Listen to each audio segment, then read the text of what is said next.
When my son's wife handed me a single cardboard box and told me I had until sundown to clear out of the house I had built with my own 2 hands, I didn't yell. I didn't beg. I just looked at her and said, "Irene, you don't know what you just started." She laughed. She actually laughed. My name is Eugene Harlow. I'm 68 years old, a retired civil engineer from Asheville, North Carolina, and for the last 41 years of my life, I poured every dollar, every hour, and every ounce of my strength into building something worth leaving behind. My late wife, Catherine, and I started with nothing but a beat-up truck and a 2-bedroom rental on the east side of town. We built our home in the foothills of the Blue Ridge Mountains ourselves, not as a figure of speech, but literally. I designed the foundation. I laid the framing. I called in favors from every contractor buddy I had to get the roof done before the first frost. Catherine planted the garden. She painted the porch. She hung the wind chimes that still rattled every morning when the mountain air moved through the valley. Catherine passed away 14 months ago, after a 2-year battle with pancreatic cancer. I held her hand until the very last second. 3 days after her funeral, my son Philip sat me down at the kitchen table. My kitchen table, the one I built from white oak salvaged from a tree that fell during Hurricane Ivan, and told me he and Irene would be handling the estate from here. He used that phrase like a business term. Handling the estate, like I was a transaction to be processed. What followed over the next 6 weeks was methodical and merciless. Irene began moving her furniture into rooms that had always been ours. Philip's younger sister, my daughter Dana, had already been cut out of any meaningful conversation about the property. My son-in-law, a quiet man named Graham who genuinely loved Dana, told me privately that Philip had hired an estate attorney without telling anyone. When the will was formally read, the structure was complicated enough that even I, a man who spent 4 decades reading engineering contracts, had to sit with it for a full afternoon before I understood what Catherine had actually arranged. Philip and Dana split the liquid savings equally, about $180,000 each. That part was clean. But the house, the land, and everything attached to it, 42 acres of Blue Ridge foothills, including the woodshop, the barn, and a small creekside lot that Catherine had quietly purchased 15 years ago. All of it had been placed into a living trust while Catherine was still alive, and the trust named me as the sole trustee, with the instruction that no asset could be transferred or sold without my written, notarized consent. Philip had known this was coming. He and Irene had spent weeks preparing for it, and when it became clear that I had no intention of signing anything over to anyone, the mood in that house changed overnight. Irene stopped speaking to me at meals. Then she stopped setting a place for me at meals. Philip started having long, whispered phone calls in the garage. I heard my name once, clearly, through the drywall. Then, the phone calls moved to his car. 2 weeks later, on a cold Tuesday morning in November, Irene appeared in the doorway of my workshop while I was refinishing a chair. She was wearing the expression she usually saved for people she considered beneath her. Tight smile, chin slightly raised, eyes that never quite focused on yours. She held a manila envelope in one hand and set it on my workbench without saying a word. Inside was a formal letter from Philip's attorney. It stated that he and Irene had filed a petition in Buncombe County Court to have me declared legally incapacitated to manage my own affairs. The petition cited observable signs of cognitive decline following the traumatic loss of his spouse, and included a signed affidavit from a physician I had seen once, briefly, for a routine blood pressure check. The affidavit described me as appearing confused and emotionally volatile. I had asked that doctor if my numbers were good. He told me they were fine. That was the entire appointment. If the court approved the petition, Philip would be appointed my legal guardian. He would control the trust. He would control the 42 acres. He would control everything Catherine had spent a lifetime building. I sat in my workshop for a long time after I read that letter.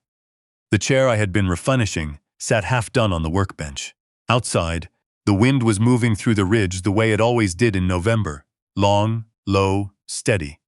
Catherine used to say that sound was the mountain exhaling. I reached into the front pocket of my full shirt and pulled out a folded piece of notepaper I had been carrying for 2 weeks. I had found it inside the back cover of Catherine's old journal. tucked so carefully behind the cardboard lining that I only discovered it when the binding started to pull away. The note was in her handwriting. Just 4 lines. Gene, if they're pushing, and they will push, don't fight them there. The creek lot. Call Milton Greer. He knows what to do. Trust me one more time. Milton Greer. I hadn't heard that name in 15 years. He was a land and water rights attorney down in Brevard, a serious, unhurried man who had helped Catherine's father settle a property dispute back in the 90s. I didn't even know if he was still practicing. I found his number through the Transylvania County Bar Association website. I called him from the cab of my truck, parked at the top of the driveway where the cell signal was strong. He answered on the 3rd ring. I told him my name. He went quiet for a moment. Then he said, "Eugene Harlow, Catherine told me you might call." That sentence stopped my breath.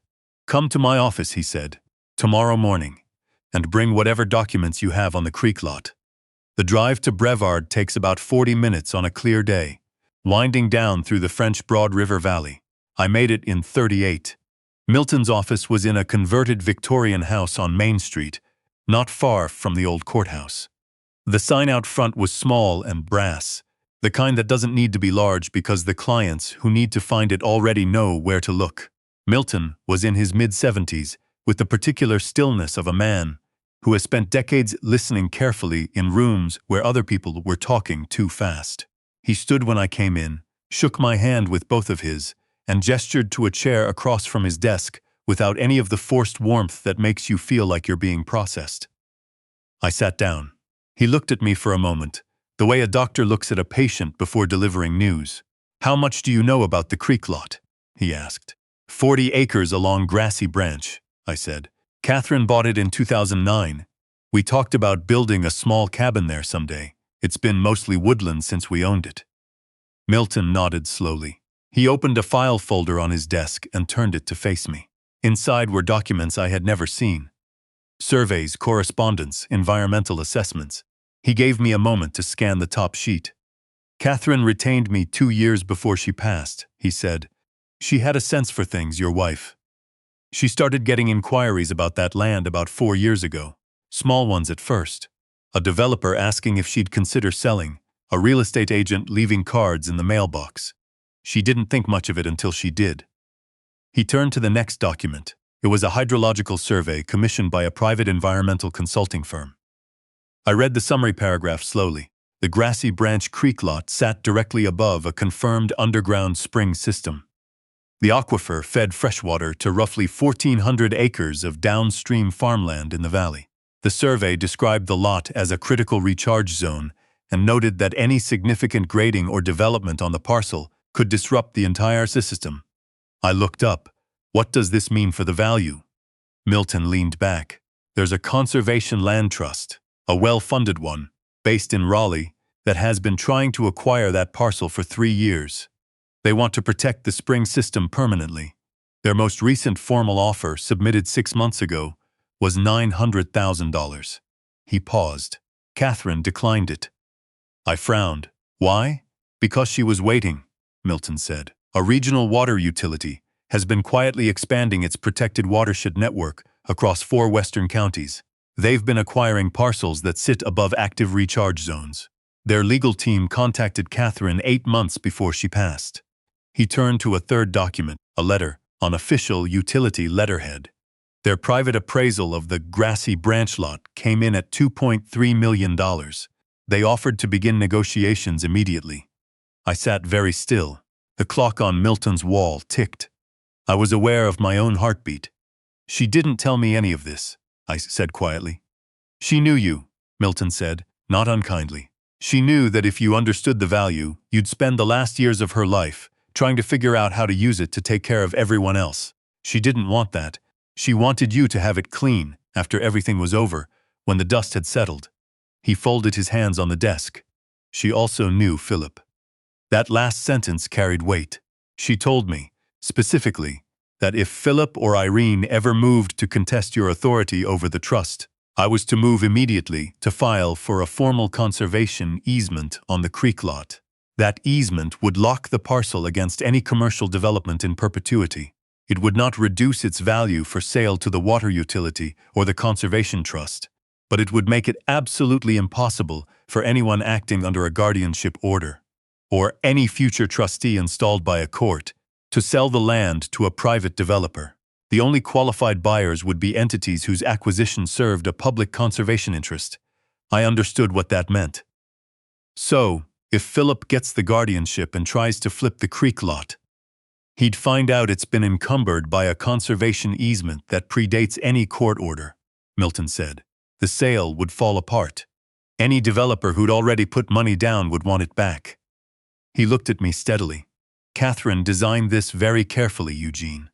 She gave Philip and Irene just enough to feel they'd won. Then she left you the one piece that actually matters. The room was quiet for a long moment. She also, Milton added, sliding a final document across the desk, had me draft something else, 6 months before she passed. It was a letter. Catherine's handwriting on the first line, then typed, then her signature at the bottom. It was addressed to Philip and Dana jointly. It described, in plain language, what the creek lot was, what it was worth, and why she had chosen not to disclose its full value until after the estate was settled. It explained that the guardianship petition, should one ever be filed, would be treated as evidence of bad faith and would trigger the automatic filing of the conservation easement, along with a formal complaint to the North Carolina State Bar regarding the attorney who filed it on incomplete disclosures. She had, in other words, already accounted for the exact move Philip made. She had built the trap before she ever needed it. I drove home with the documents in a folder on the passenger seat. I did not go inside when I got back. I sat in the truck at the top of the driveway for a long time, watching the light change on the ridge. The wind chimes on the porch were moving. I could hear them from inside the cab with the window cracked. Catherine, I thought, you absolute marvel. I had 2 things to do before Philip's petition could advance in the court. The first was to establish that I was legally and cognitively competent in a way that no affidavit from a distracted physician could challenge. I called my regular doctor, a woman named Dr. Eugene who had been treating me for 12 years, and scheduled a formal cognitive evaluation. She arranged it within 4 days. The results were thorough, documented, and unambiguous. I scored in the top 15% for men my age on every measure they tested. The second thing I did was call Dana. My daughter and I had a complicated few months after her mother died. She was grieving hard, and she tends to pull inward when she's in pain, always has, since she was small. There had been some distance between us, but when I told her what I'd found in the garden journal, and what Milton had shown me and what Philip had filed, the distance closed very quickly. Dana and drove up from Charlotte the following Saturday. We sat at the kitchen table, my kitchen table, and I spread the documents out in front of them. Graham read everything twice. Dana read Catherine's letter to the children, and when she finished, she set it down flat on the table and pressed both hands on top of it, like she was keeping it from blowing away. Mom knew, she said. It wasn't a question. She always knew, I said. What happened next? I'll be honest. It moved faster than I expected. Milton filed the conservation easement the Monday after our meeting with the County Register of Deeds and the appropriate state conservation authority. It was recorded and publicly documented within 48 hours. By the time Philip's attorney showed up to the preliminary court hearing on the guardianship petition, the creek lot had already been legally encumbered for 4 days. I was there in that courtroom with Dr. Ewan's evaluation in a folder and Milton sitting beside me. Philip and Irene sat across the aisle, with their attorney, a compact, aggressive man, in a gray suit who had clearly expected a routine proceeding. He got something different. When the judge reviewed my cognitive evaluation, she asked Philip's attorney to explain the basis for the petition. He cited the single-visit affidavit. The judge looked at it. She looked at Dr. Ewan's 12-page evaluation.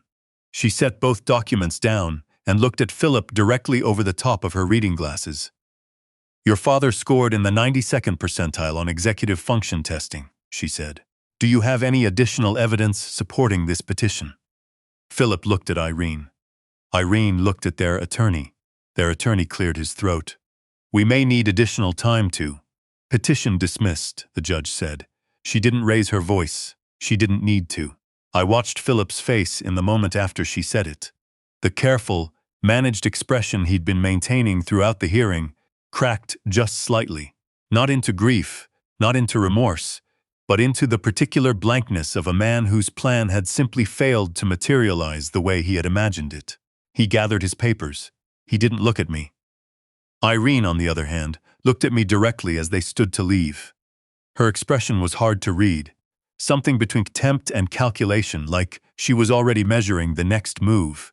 She didn't get one. 2 days later, Milton filed Catherine's letter with the court as part of the estate record. It became a public document. The attorney who had drafted the guardianship petition, when he learned that his client had withheld material information about the estate's full asset picture, withdrew from the case within 24 hours. I won't claim the next few months were easy. Philip and Irene moved out of the house the week after the hearing. There were no tearful conversations, no late-night reconciliations, no moment where my son looked at me and said he was sorry. People who have been caught rarely apologize for what they did. They apologize, maybe, for getting caught, and only when it might benefit them. Philip never reached that point. He and Irene relocated to Raleigh, where Irene's family lived, and I heard through Dana that he was disputing certain provisions of the estate settlement with a new attorney. Let him dispute. Milton was very thorough. The thing that surprised me most in the weeks after they left was how quiet the house became. Not empty quiet, just quiet. The kind of quiet I had forgotten existed. I started working in the woodshop again in the mornings. I took long walks along the creek in the late afternoons, the leaves turning and the water running low and clear over the limestone shelves the way it always did in November. I thought about the creek lot often on those walks. About what Catherine had understood about it that I had missed for 15 years. She had a way of seeing the long value of things. Not what they were worth today, but what they would mean later. I had spent my career calculating load tolerances and drainage gradients. She spent hers calculating people. In early December, I drove down to Brevard to meet with Milton again. A formal offer from the regional water utility had come in, the full $2.3 million, contingent on the conservation easement remaining in place and all development rights being permanently extinguished. The water utility would maintain the parcel as a protected recharge zone in perpetuity. The creek would be there long after any of us. I sat with the offer for a week. I talked to Dana about it. I walked the lot one more time on a cold, clear morning, following the creek upstream to where the spring surfaced, through a shelf of mossy limestone, the water so clear you could see the sand moving at the bottom. I signed the agreement. The funds cleared on a Tuesday afternoon in January. I transferred Dana's equal share, just over $1 million, to her account that same day. She called me that evening, and I could hear Graham in the background, and the sound of my grandchildren, asking what was happening, and Dana trying to explain. And I sat in the kitchen with the phone against my ear and didn't say much because there wasn't much that needed to be said. Philip received nothing from the creek lot sale. The trust documents were structured so that his share of the liquid estate, the $180,000 from the original settlement, represented his full inheritance. Catherine had been careful about that. When Milton explained it to Philip's new attorney, the response was silence, then a request for a 30-day extension to review the documents, then nothing further. He didn't fight it. I think, somewhere beneath the bravado, he understood that he had used up all his leverage in that courtroom and come away with nothing. The kind of men who rely entirely on other people's weakness tend to go very quiet when the weakness doesn't materialize. Irene, from what Dana told me, was furious in a way that didn't translate into action. She made calls. She talked to people. Nothing came of any of it. There was nothing to come of it. The estate had been settled lawfully and cleanly. The creek lot sale was documented, above board, and impossible to challenge. The conservation easement was a matter of public record. What stayed with me, though, in the months that followed, wasn't the money, or the legal victory, or any of the satisfaction I had expected to feel when it was over. What stayed with me was the garden journal. Catherine had kept it for 22 years. Every spring planting, every frost date, every note about what grew well, in which bed, and what she'd tried differently the year before. The handwriting got smaller in the later years, when her strength was fading. In some entries she just pressed a dried flower between the pages instead of writing anything. A sprig of lavender, a small yellow primrose. Once, a single stem of mountain mint. The note was on the very last page she had written on, in the week before she went into the hospital for the final time. I didn't discover it for 2 months because I couldn't bring myself to open the journal until then. When I finally did, I turned every page slowly, reading her notes about the garden like they were letters she had left me, which I suppose, in a way, they were. The last entry before the note read, "Garlic Inn, South Bed. Eugene still worries too much. The mountain will be here after all of us. So will the water." I read that line and had to set the journal down for a while. She knew what she had left behind. She knew what the creek lot meant. And she knew me well enough to know that I would need to find it myself, at the right moment when I was ready to understand it. Not a day sooner, that spring I rebuilt the raised beds in the back garden. I ordered seeds from the same catalog Catherine had used for 20 years. I planted garlic in the south bed because that's where she always planted it, and I stood in the garden in the early morning light and thought about load tolerances and drainage gradients, and the particular kind of strength it takes to plan for a future you won't be alive to see. The water still runs down through Grassy Branch. The utility keeps the lot clear of any disturbance. Last fall, a water quality technician named Owen stopped by the property line to check a monitoring station, and we ended up talking for a half hour about spring systems and aquifer recharge rates, and the way limestone formations hold water in the mountains. He'd never met the previous owner. I told him a little about Catherine. He listened the way people do when they understand they're hearing something that matters. I am not a wealthy man by any standard that would impress Irene. I live in the house I built, in the mountains I chose, with a woodshop full of unfinished chairs and a garden that is never quite as tidy as Catherine kept it. Dana calls on Sundays. My grandchildren visited last summer and I taught the oldest one, a 12-year-old named for my own grandfather, how to read a level and square a corner. Philip and I have not spoken since the courthouse. I don't know if we ever will. I've made my peace with that, not easily, and not all at once, but in the way you make peace with a structural failure you couldn't prevent. You assess it, you document it, you make sure the rest of the building stands, and you move forward. I share this because I know I am not the only one who has sat at a kitchen table and read words that felt like the ground dropping away. I know there are people listening right now who have been handed a cardboard box and told to be gone by sundown.